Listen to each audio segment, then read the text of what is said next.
Alright, so I got two halves of the outer halves of the mainspring housing, and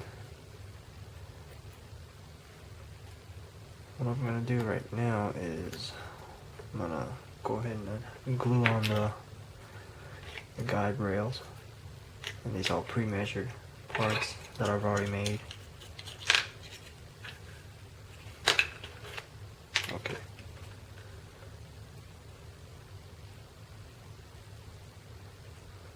And hopefully I can put them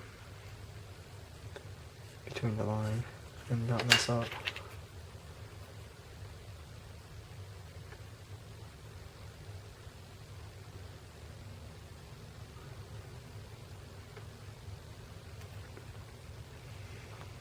Kind of eyeballing it right now, but it's alright.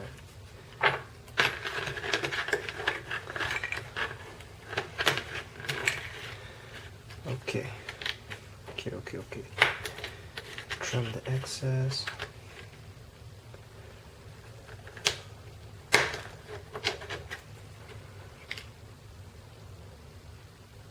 Looks good.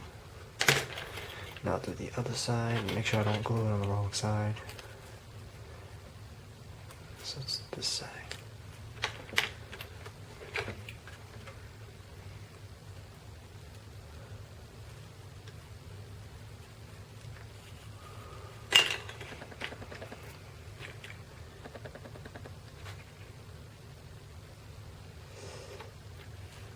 Oh.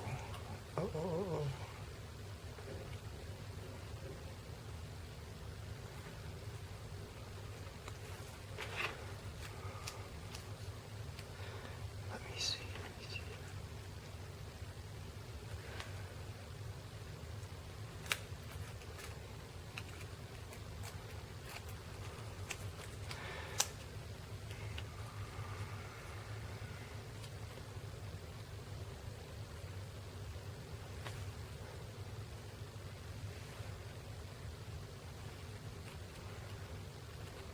Something don't feel right. Maybe I'm just crazy.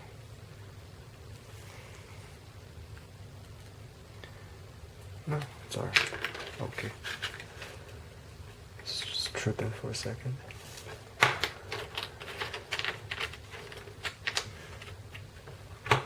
Okay. I got the outer halves. This is where... This is going to be the front end, this is going to be the back. So, look like something like that. Like that.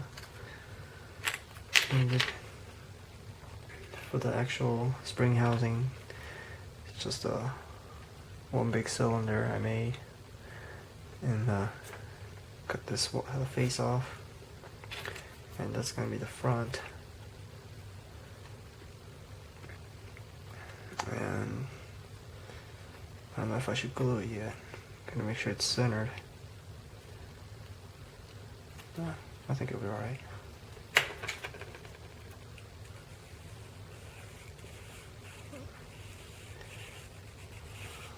If I mess up, I mess up. I just have to remake it again.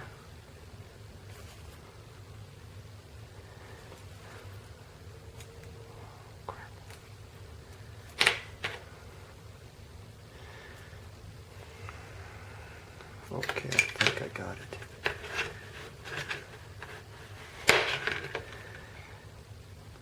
And what I should have done is actually made the cylinder a lot bigger than this.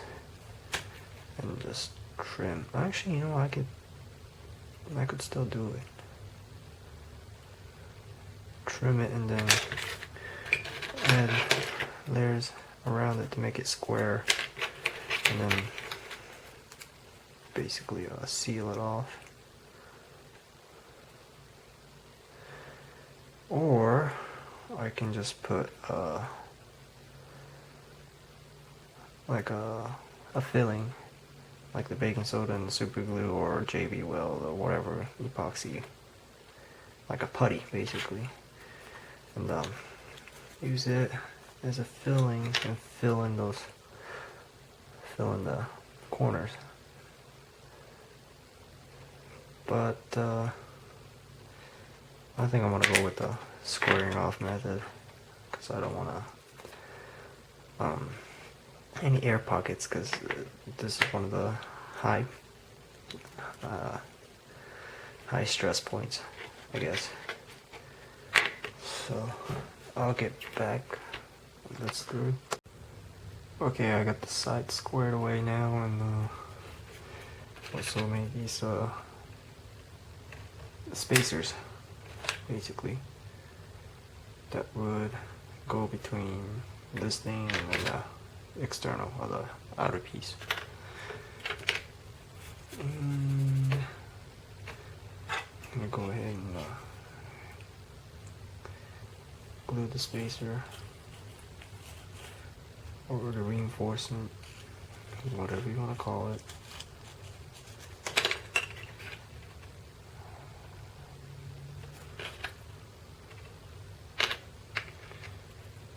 Gotta make sure it's on the right side.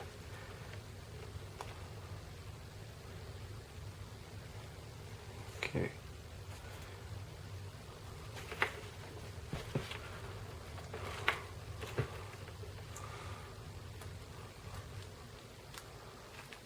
Okay, it looks good.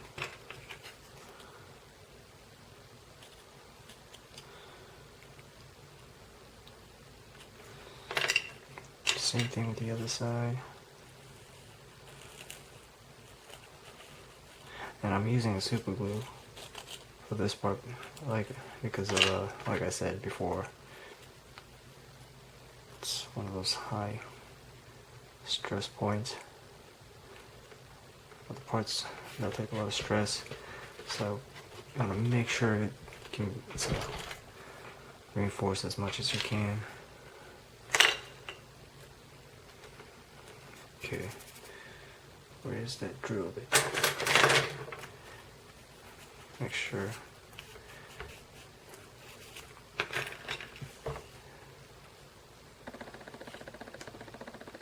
Okay, cool. Just add some, a little bit here and there.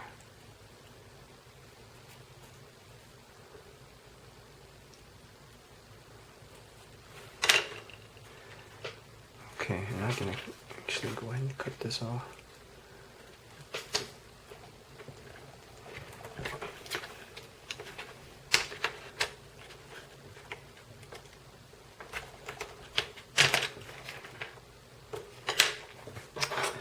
Alright, sweet.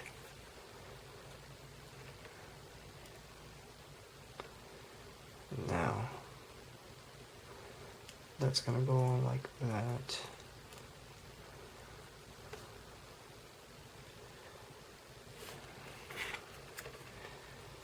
And like that. Matter of fact, I think I'll just go ahead and do it.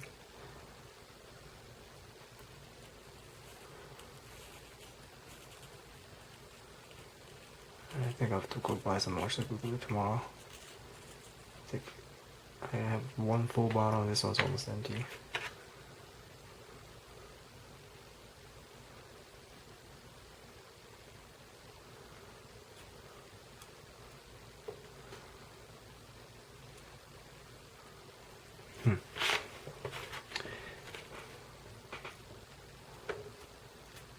Okay. Okay. Hi.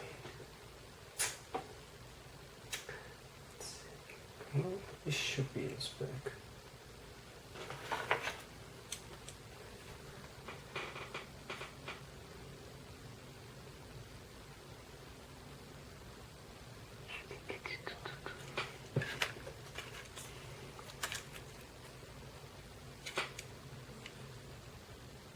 Oh yeah, perfect.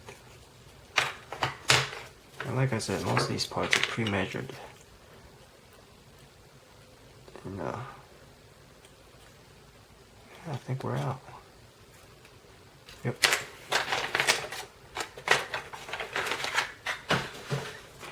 Last bottle.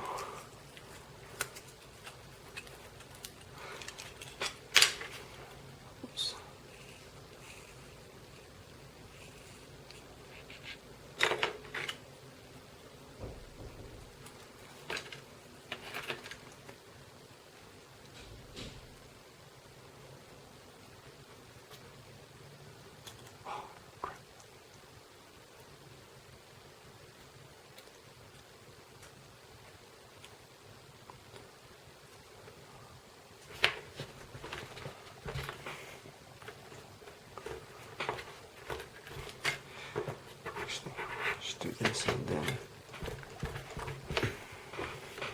there we go.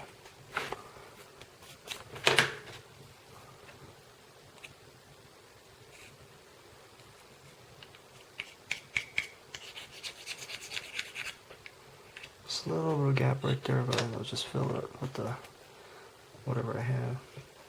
And as you can see, I've left the grooves right there and right there.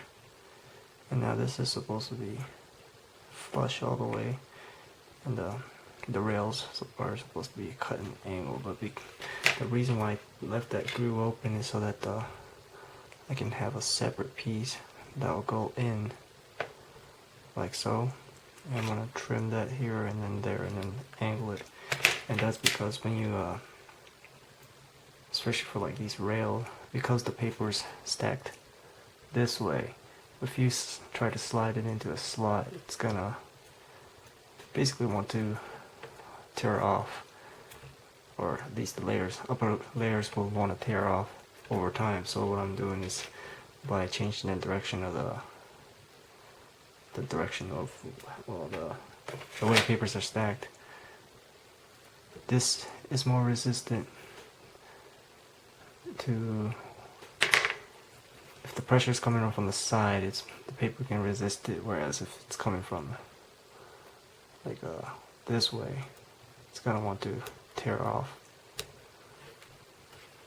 But it's not something you have to do it, but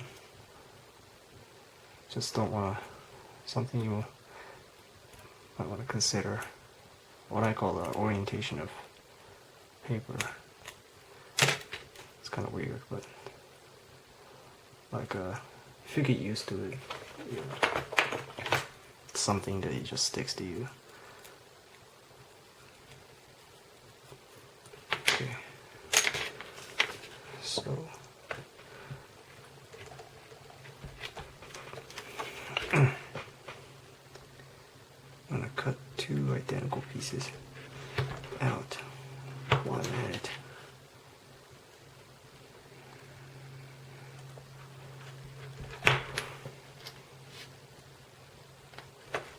Okay.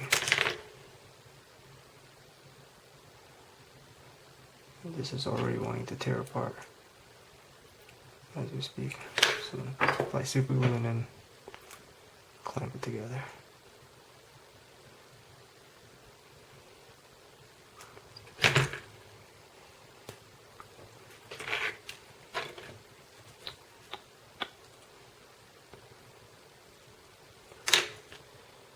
Go ahead and put it in place. Sorry about that.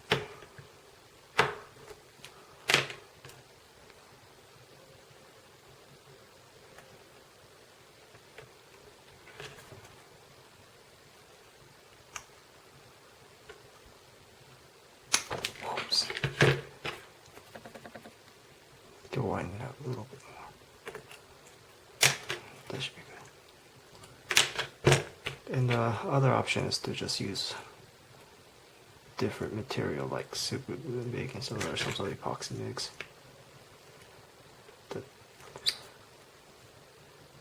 It's resistant to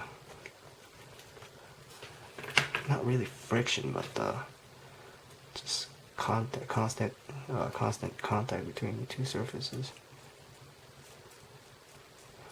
And all this is just kind of hard to explain, but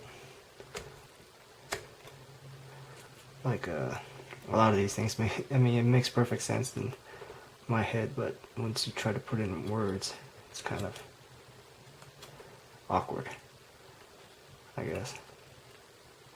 I don't know, maybe it's just one of those things you're not supposed to explain and figure out over time. Yeah, there you go. Not sure if the camera can focus on that, but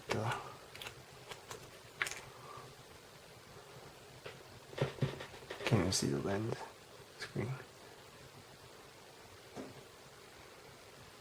Well, that's how it's supposed to look, I guess. I don't know if it's focusing on that, I can't tell. I'll go ahead and do it the other side.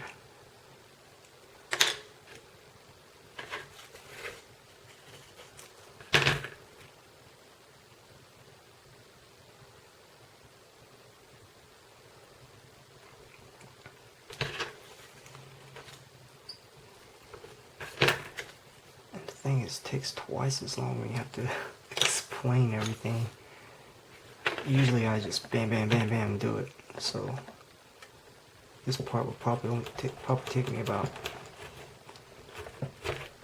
1 hour at most. But this right now it's like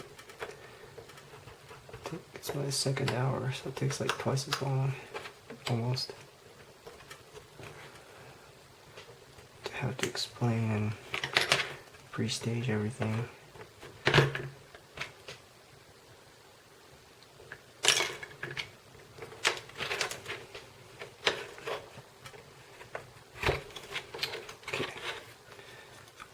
Okay. Oh, doggone, it came off. Well, you know what? I think I'm just gonna call it a night right now. Come back at it tomorrow. But for this bottom part, that's actually where all this tension is gonna go, with the mainspring in it. So what I'm planning to do is have a whole bunch of layers going vertically, like so, all the way across, and of course drill a hole through it for the retaining pin. And also I'm gonna drill, probably 2 more set of separate holes, very fine, tiny ones, that I would punch like a paper clip or some sort of metal pins through, so that when there's downward pressure force on it, this bottom piece wouldn't go anywhere, in theory. So I mean, we'll see what happens. It should work. I think that's what I did for the last 1911. So alright, get back with y'all. Alright, back again, and I've already made the base piece right here. So again, just stacked sheets of paper with the pre-cuts made to make it easier. And also this piece right here, which will go right there, and this piece which will go right there. So I'm gonna go ahead and start putting it together.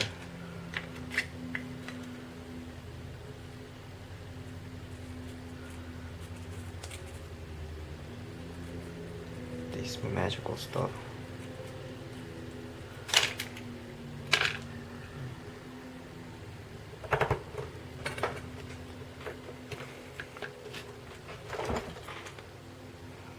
Okay.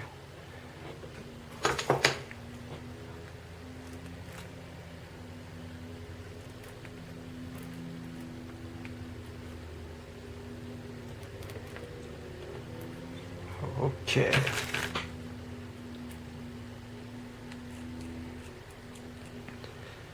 And once this completely dries, I'm gonna obviously drill the holes for the pin, and then also drill small holes somewhere.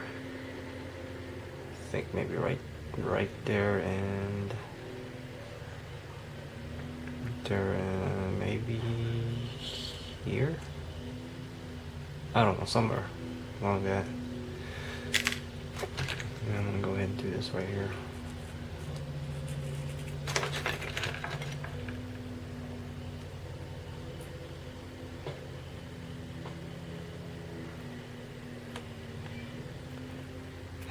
It doesn't have to be perfect. I'm gonna trim these anyways.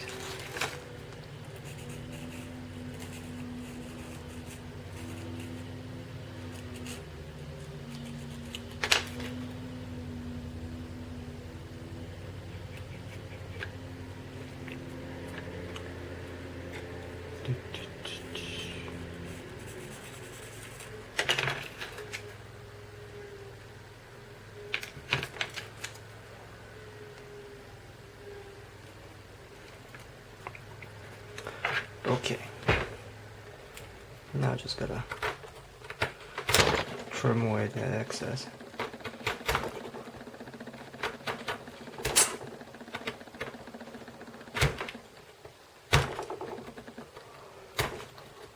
And I think I need to replace the blade on this. It's kind of getting dull already.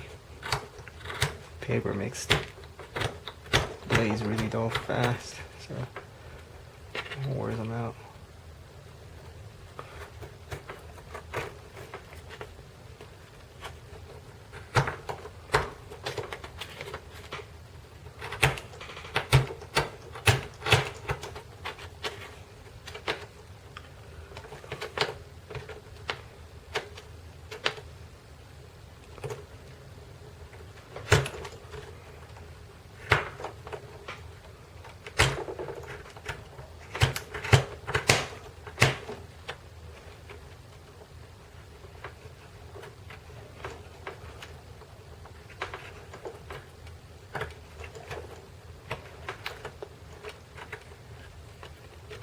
This space right here is to accommodate the mainspring,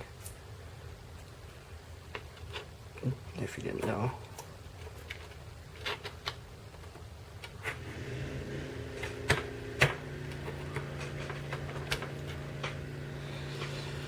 Okay,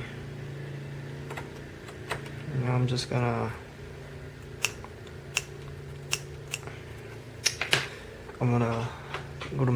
go to the garage and belt sand this back portion. Probably here in the base right here, flat with the belt sander, and add a little bit of material here and there to even everything out. So be back. Okay, here's the piece. It's pretty much complete.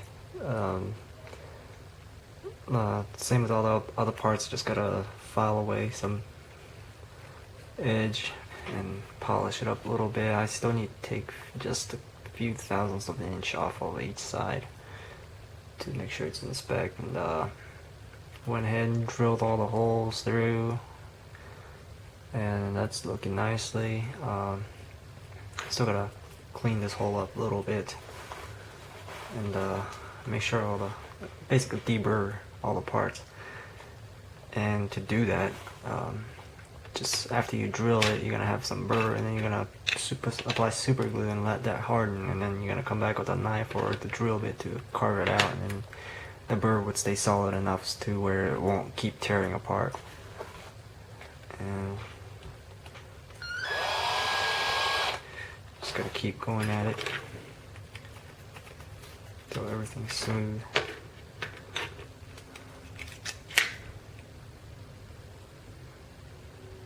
And just super glue just helps keep everything together so it won't tear into pieces.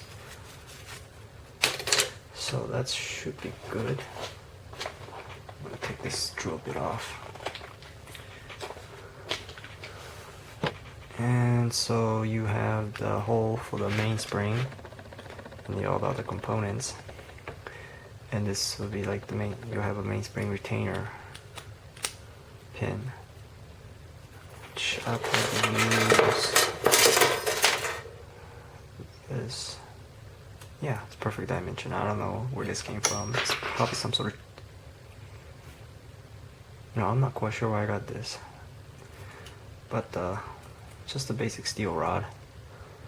And I'm not sure if you guys can see it, but it intersects the mainspring housing. So that should, theory, keep everything together. So you see the spring's not coming out. So that's good. Works. And this spring, I'm not quite sure where I got it. Probably off of some sort of toy. I just had it and I found it in a box full of springs right here. And it's got pretty decent tension to it. I can barely compress it with my finger, so it should work great. And it fits. Only problem is it's a little bit short. So I'll probably have to extend the two-piece that goes on the top and the bottom. And that should fix the problem. And last but not least, I gotta make sure this hole intersects with the retaining pin hole. so that the bottom piece would act as a lock. So you can see it barely comes down. So that piece would put some pressure on the retaining pin to where it wouldn't pop out. So yeah, everything looks good. And maybe put the holes, drill the holes for the lanyard rings if I choose to. Not sure yet, but we'll see how that goes. But that's pretty much it for this part. And easy does it.